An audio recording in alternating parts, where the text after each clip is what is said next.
बज़्म खुतबाए पाकिस्तान के ज़ेर एहतमाम 20 रोज़ा फ़न खिताबत कोर्स की 20वीं नशिस्त है, जिसमें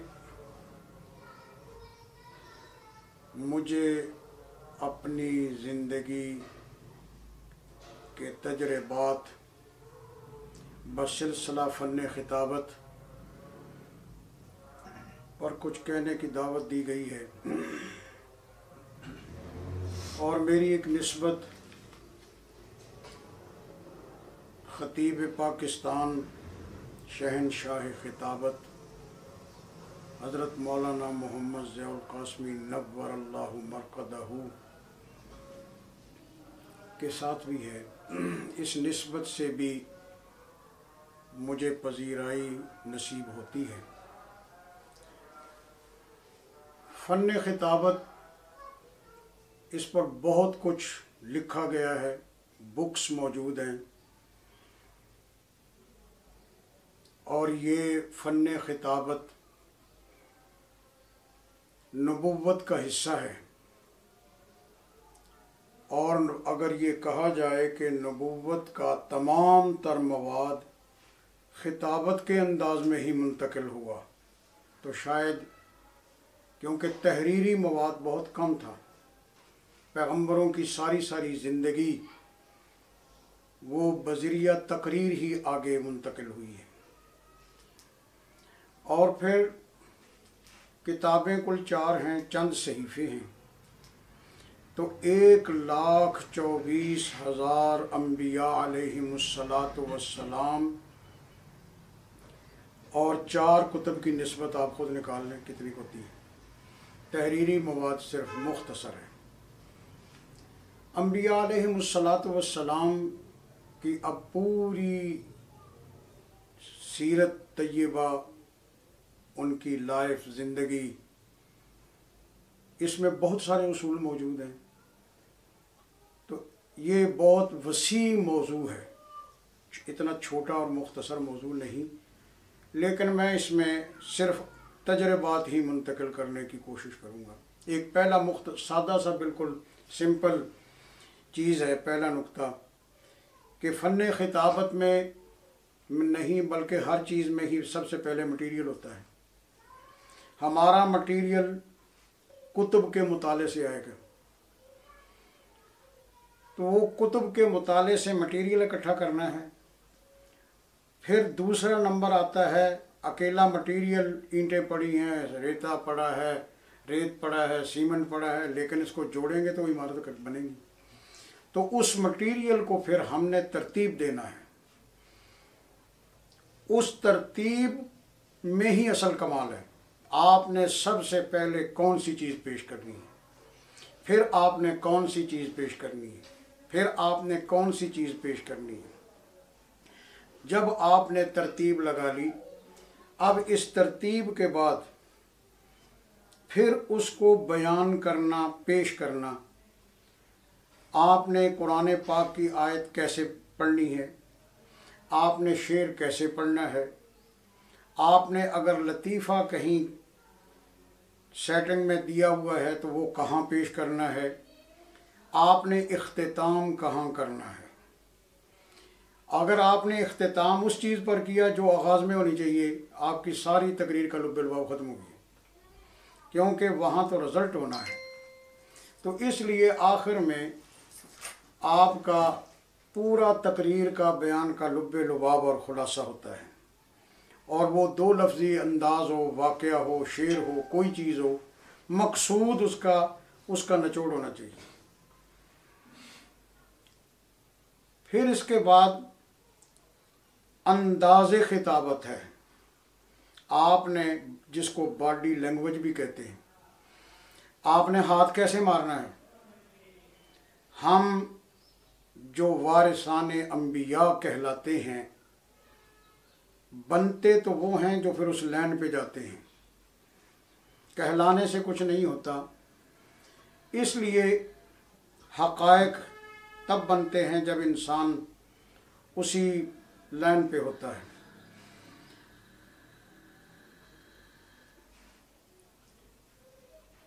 तो बॉडी लैंग्वेज, हम अम्बिया अलैहिमुस्सलातु वस्सलाम के वारिस कहलाते हैं।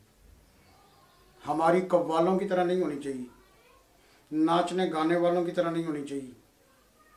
हमारी किसी ऐसे तबके से नहीं होनी चाहिए कि लोग ये कहें ये फलाने की नकल कर रहा है, कि ये तो फलाने के साथ मिलता है। हमारी निस्बत नबियों से के साथ तो कायम हो, अम्बिया अलैहिमुस्सलातु वस्सलाम के साथ। हमारी निस्बत बुज़ुर्गों से कायम हो, हमारी निस्बत नेकों के साथ हो कि हाँ फ़लाँ तकरीर ऐसी करता था, ये अंदाज़ फ़लाँ का है, ये तो हमें जचती है।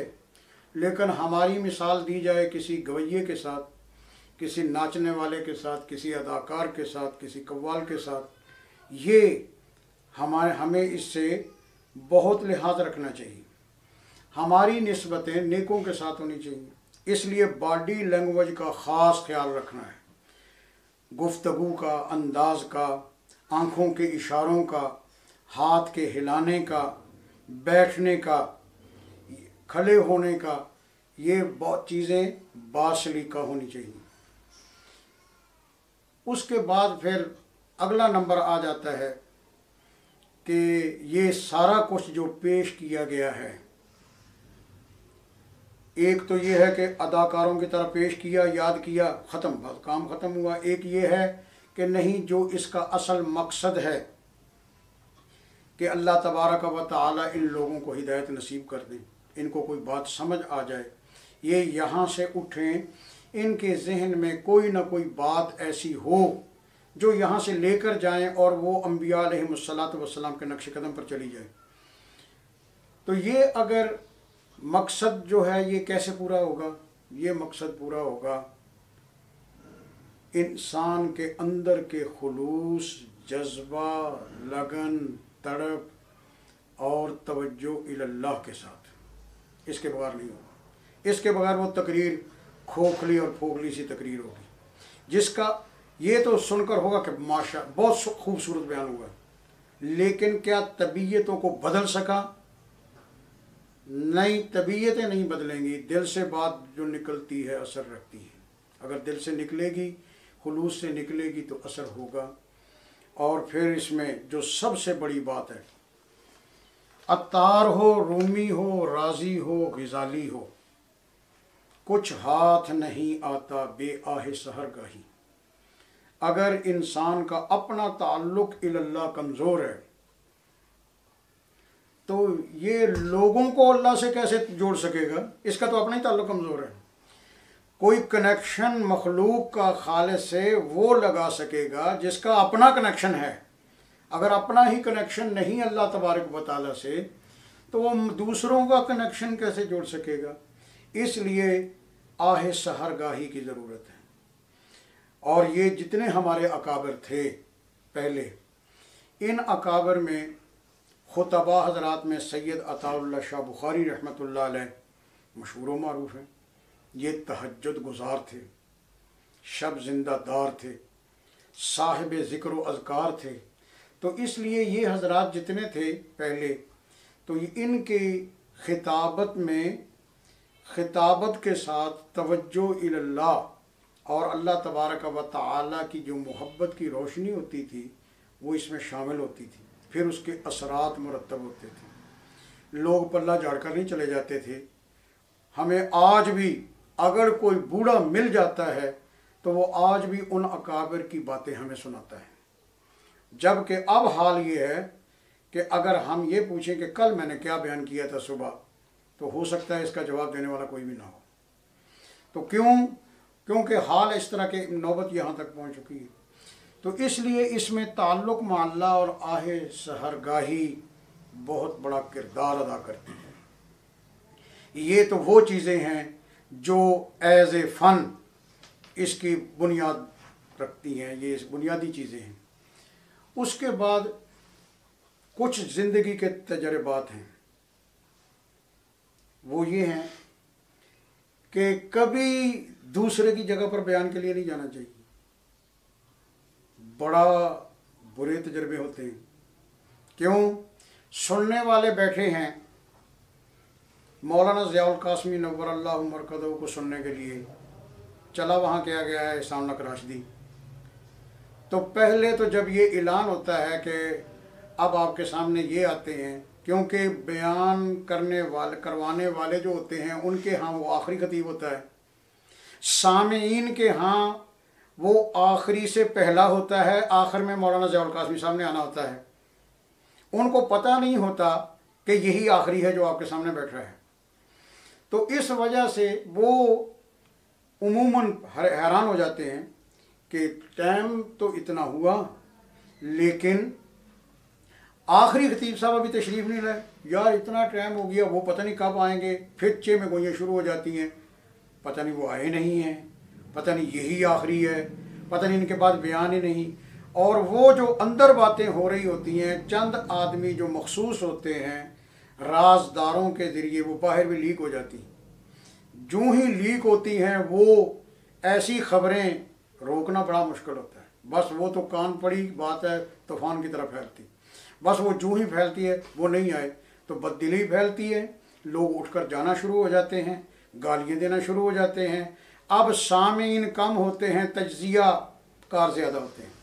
वो सब तज्जिया कर रहे थे, इन्होंने किया, इन्होंने क्या किया, जलसे वालों ने ये तो ज़्यादती की है, देखो उन्होंने ज़्यादती की, नाम लिखा, आए नहीं, हम फ़लाँ गांव से आए हैं। तो ये बड़ा बुरा तजर्बा होता है। इसलिए कभी एक की जगह दूसरे आदमी को भुगताने की कोशिश नहीं करनी चाहिए और जाना भी नहीं चाहिए।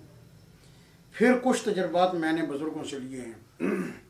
मौलाना सुलेमान तारिक साहब नव्वरल्लाहु मरकदहू मशहूर खुतबा में थे। उनसे, उनकी आवाज़ बहुत अच्छी थी, तरन्नम बहुत अच्छा था। तो उनसे पूछा कि हज़रत जी फ़न खिताबत में अपना तजर्बा बताइए। उन्होंने कहा कि मैंने एक तजर्बा नूरजहाँ से भी लिया है। क्यों? इसमें आवाज़ है, आवाज़ नहीं, स्पीकिंग नहीं है तो और कुछ भी नहीं है। और ये आवाज़ और स्पीकिंग पावर गवैया हो, कव्वाल हो, खतीब हो, कारी हो, मुअज्जिन हो, नात खान हो, सब के लिए ज़रूरी है। तो कहने लगे मैंने वक़्त लिया, वक़्त लेकर बाकायदा उससे मुलाकात की और मुलाकात करके मैंने ये सवाल रखा कि आवाज़ की खूबसूरती, चूँकि हमने कुरान पढ़ना है, हमने बयान करना है, हमने अशार पढ़ने हैं, हमने नात पढ़नी होती है अपनी तकरीर में, तो हमें बताइए हमें अपनी आवाज़ इन कामों के लिए अच्छी करने के लिए हमें क्या करना चाहिए। अब उसने अपना तजर्बा बताया। उसने कहा आप तो कुरान के लिए ये करना चाहते हैं ना, तो अल्लाह के लिए, अल्लाह के रसूल के लिए करना चाहते हैं, हम तो गाना गा रहे हैं लोगों के लिए। मैंने ज़िंदगी में जब से ये काम शुरू किया चावल अपनी ज़ुबान पर नहीं आने दिया। नंबर 2, कहने लगी मेरा दिल चाहता है कि मैं लेमू की शिकंजवी इस्तेमाल करूं और मैं हद दर्जा चाहती हूं, लेकिन मैं तरस रही हूं, लेकिन मैं खट्टी चीज़ अपनी ज़ुबान पर आने नहीं देती। कहती है ये 2 चीज़ें, चावल और खटास। तीसरी चीज़ उसने बताई ठंडक। ठंडी चीज़ बहुत दिल चाहता है, ठंडी बोतल पीने को, बहुत चीज़ दिल चाहता है ठंडा पानी पीने को, लेकिन मैं सादा पानी, नॉर्मल पानी पीती हूँ।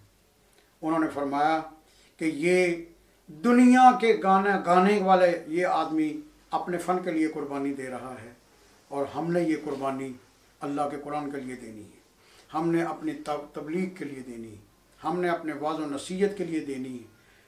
और ये वाज़ो नसीहत खूबसूरत बनाकर अगर आप पेश करते हैं तो ये कौम सुन लेती है।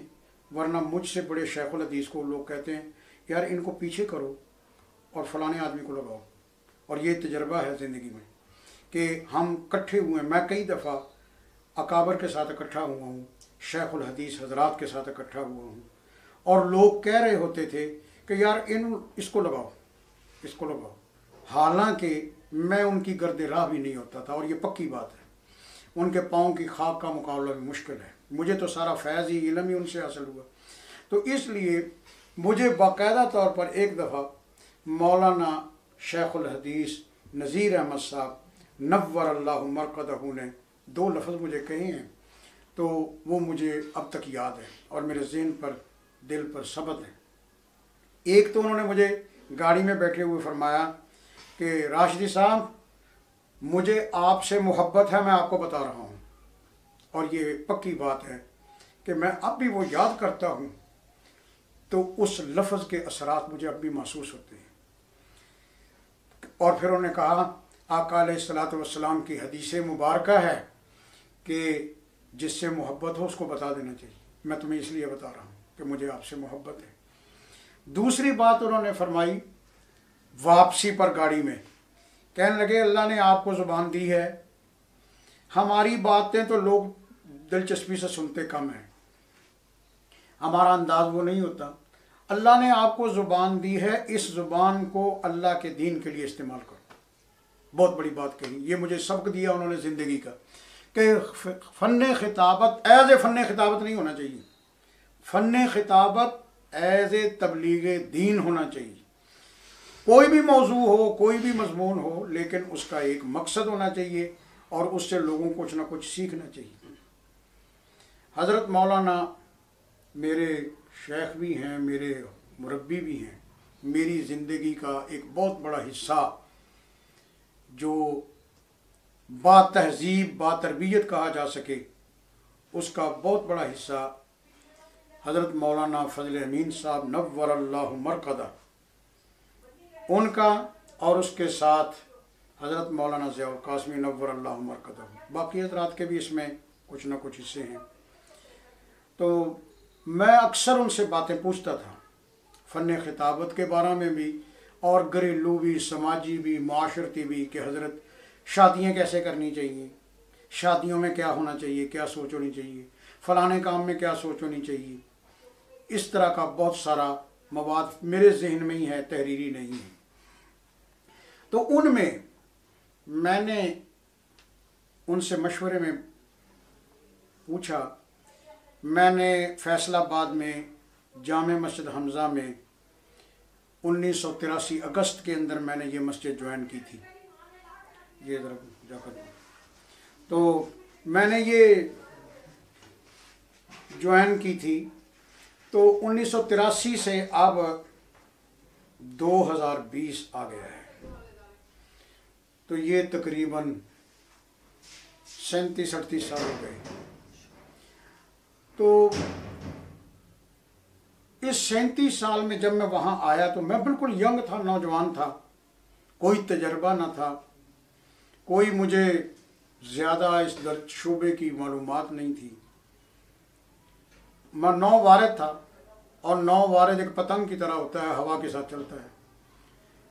तो मैंने इनसे पूछा कि हज़रत जी मैं इधर आया हूँ, मुझे कोई नसीहत फरमाइए फ़न खिताबत के शोबे में। फरमाने लगे 2 साल तक किसी फड्डेबाजी का हिस्सा नहीं बनना, किसी इख्तिलाफी मौजू पर बयान नहीं करना। क्यों? आज तुम इख्तिलाफी मौजू छेड़ते हो तो यकीनी बात है 2 आदमी इधर होंगे, 4 इधर होंगे, और तुम्हारे साथ कौन होगा पता नहीं है, कि कोई होगा कि नहीं होगा। इसलिए तुम्हें पहले हल्का बनाना चाहिए और फिर मैदान में आना चाहिए। अगर हल्का नहीं तो मैदान में आने की ज़रूरत नहीं है। उस वक़्त तक पहले हल्का बनाने की कोशिश करो। तो 2 साल तक मैं मुसलसल मेहनत में रहा और मैंने ऐसे ही बयान किया। वालिदैन की खिदमत, तहज्जुद के फ़ज़ाइल, नमाज के फ़ज़ाइल, ये जितने फ़ज़ाइल हैं कुतुब में, अक्सर मैंने वही बयान किए, या फिर माशरती मसाइल पर मैंने मौजू रख कर बयान किया। 1 साल गुज़रा था कि एक वाक़या हुआ था लाहौर के अंदर, बादशाही मस्जिद के अंदर हमला हुआ था, उस पर कब्ज़ा करने का प्रोग्राम बना था।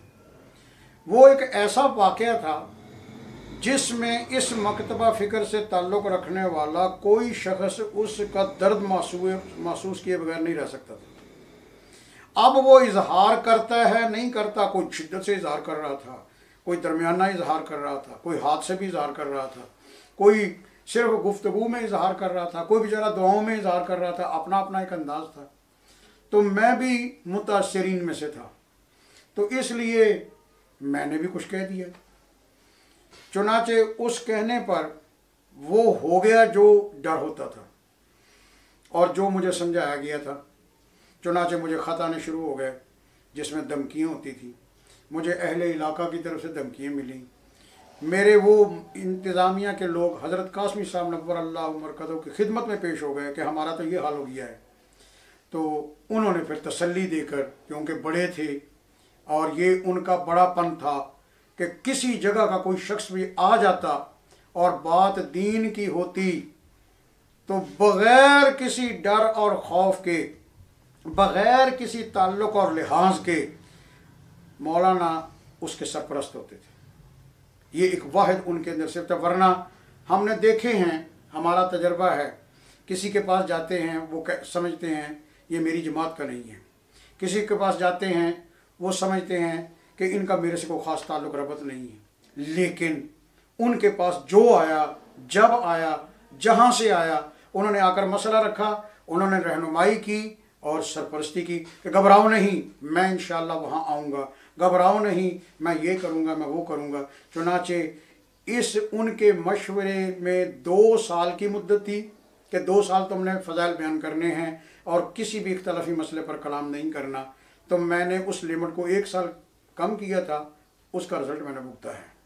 तो इसलिए ये उनकी फ़न खिताबत का कि जो भी साथी किसी जगह पर भी ज्वाइन करे तो उसको 2 साल तक कम अज़ कम वहाँ के माहौल के मुताबिक देखते हुए उसके मुताबिक अपने मौज़ूआत का इंतखाब करना चाहिए। और इंतशार और इख्तलाफी मौजू से वैसे तो पूरे वर्ल्ड लेवल पर ही एहतराज़ हो रहा है, तो इसलिए बचना चाहिए। और फिर उसके बाद ये फिर एक वक़्त आया कि मेरे वहाँ जो सदर साहब थे, अब उनके पास अथॉरिटी भी बड़ी थी, तो उन्होंने हज़रत लाहौरी रहमतुल्लाह अलैह से वो साहिब बैत थे, तो अब उनके पास निस्बत बैत भी बहुत बुलंद थी, जबकि मैं नौवारद आदमी था और वो मुझसे उम्र में भी बड़े थे।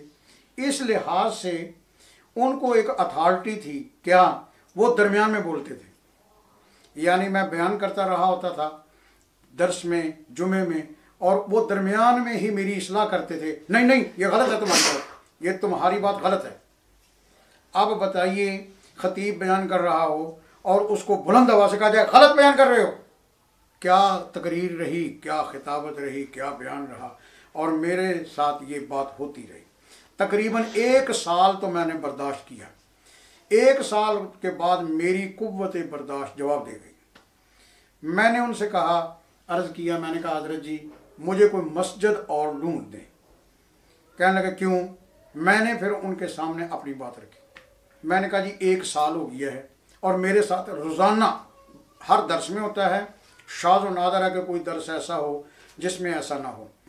और उसके बाद कोई जुमा जाता है, हालांकि वो उनका जो होता है बयान वो सही भी नहीं होता। क्यों? उन्होंने सिर्फ सुना है, वो पढ़ा तो है ही नहीं, वो पढ़े हुए नहीं थे।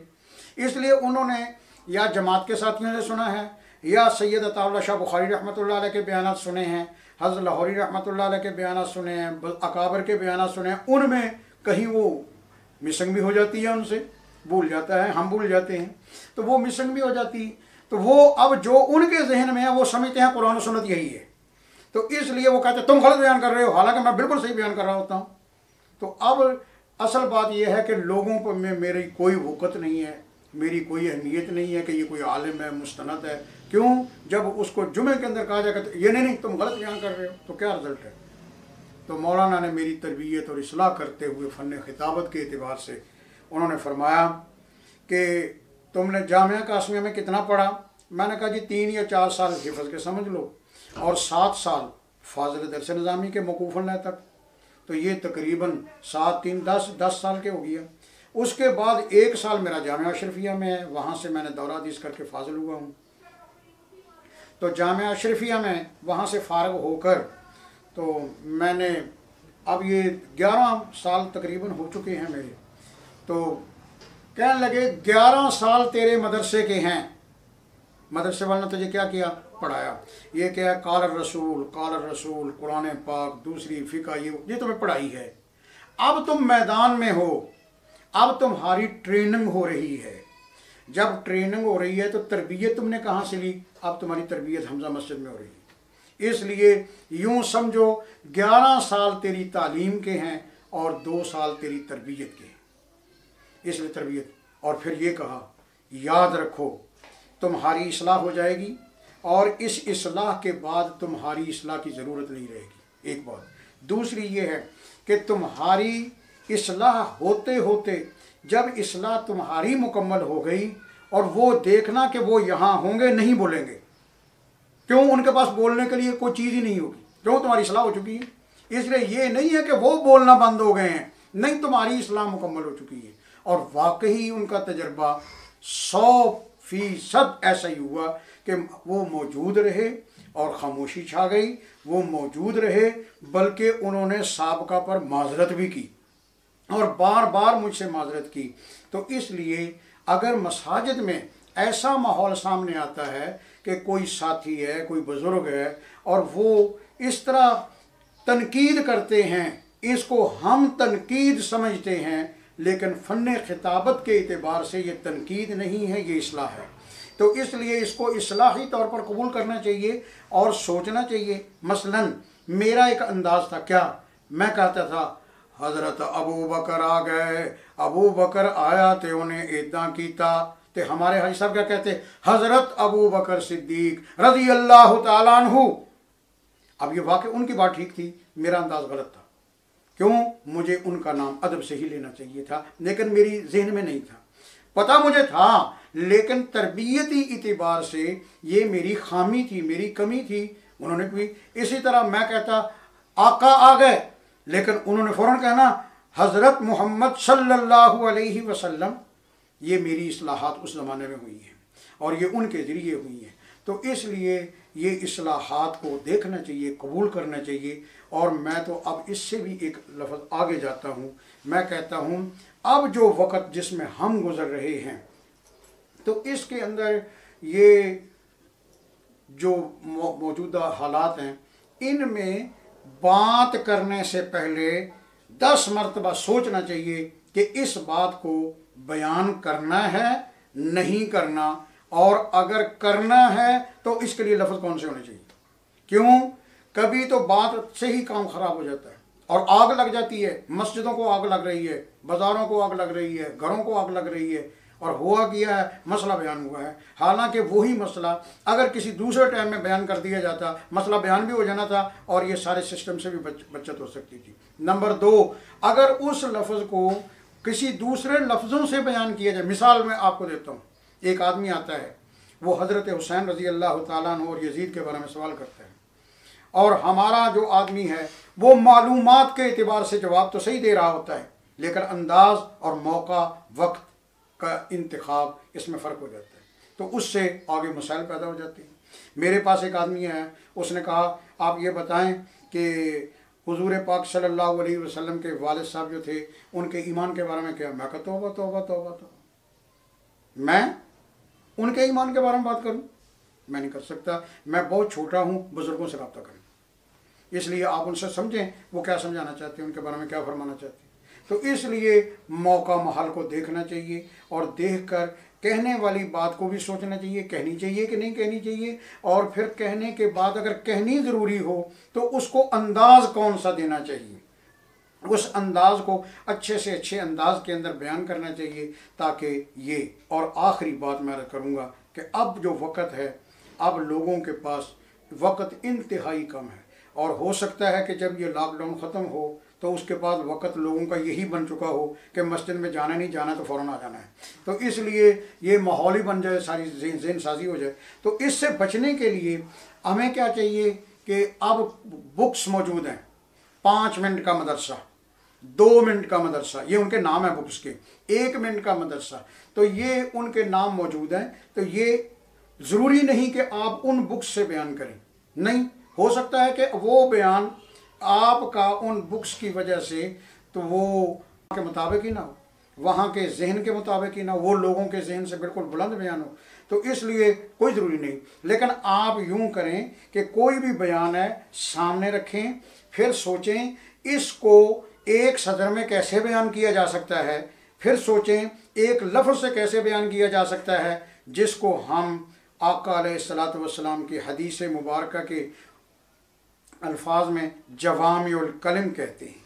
तो ये शान तो उन्हीं की है लेकिन हम भी ग़ुलाम तो उन्हीं के ही हैं। तो इसलिए फैज़ तो जारी रहता है। जब उनका कुरान पाक हम तक पहुँचा, आपके जवामिउल कलम पहुँचे, आपकी एक एक सुन्नत हमारे पास पहुँची, तो ये फैज़ वहीं से आ रहा है। तो हमें कोशिश करनी चाहिए अपने मज़मून को मुख्तसर करके, मुख्तसर का मतलब नहीं है कि मज़मून रह जाए, नहीं, मज़मून तो सारा आना चाहिए, लेकिन उसको एक लफ्ज़ के साथ बयान करने की सलाहियत पैदा करनी चाहिए, कोशिश करनी चाहिए। ये 15-20 मरतबा तो कोशिश होगी, फिर आखिर इसके ऊपर इंसान को मलका हासिल हो जाएगा। अल्लाह तबारक व तआला से दुआ है कि अल्लाह मुझे भी और आप हजरात को भी, जितने मेरे साथ इस वक्त इस मजलिस में शरीक हैं, ये नेट के ज़रिए, दूसरे आलात के ज़रिए यहाँ मौजूद हैं, अल्लाह तबारक व तआला जो हजरात इस शोबे में आगे बढ़ना चाहते हैं, मेरी इस गुफ्तगू को उनके लिए अल्लाह मशाल राह भी बनाए और फिर अल्लाह मुझे इस पर अजर भी नसीब फरमाए।